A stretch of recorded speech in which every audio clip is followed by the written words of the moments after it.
Guys, nagpaparamdam na si Apple Pay!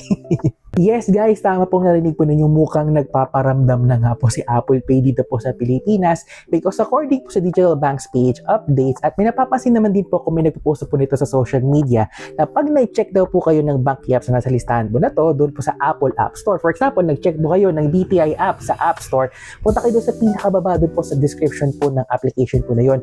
May nakasulat na daw po na quote-unquote supports wallet. Anong ibig sabihin po nun? Once kasi naging available na po yung supports wallet, may tokenization update na po sila or protocol na pwede na po siyang i-merge or pwede na po silang idikit po or link doon po sa Apple Wallet.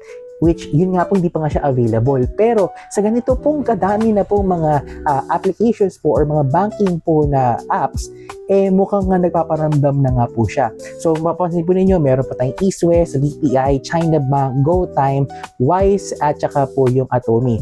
Pero may napapansin po ba kayo? With the exemption of Atomy app, yung mga bangko po na nandun po sa listahan, available na rin po sa Google Pay like BPI, China Bank, East West, Wise, and of course yung GoTime, which yun nga napapansin ko naman din po na talagang sila po yung mga early adopters po na available na rin po on day one once po naging available na po ang Apple Pay dito po sa Pilipinas, which is a great start para po doon sa Apple Pay, in which unfortunately sana madami pa sana yung mga bangko po na supported po ng Google Pay and saka Apple Pay, but unfortunately yun lang po talaga yung mga early adopters po na meron din po once na naging officially available na ang Apple Pay sa Pilipinas.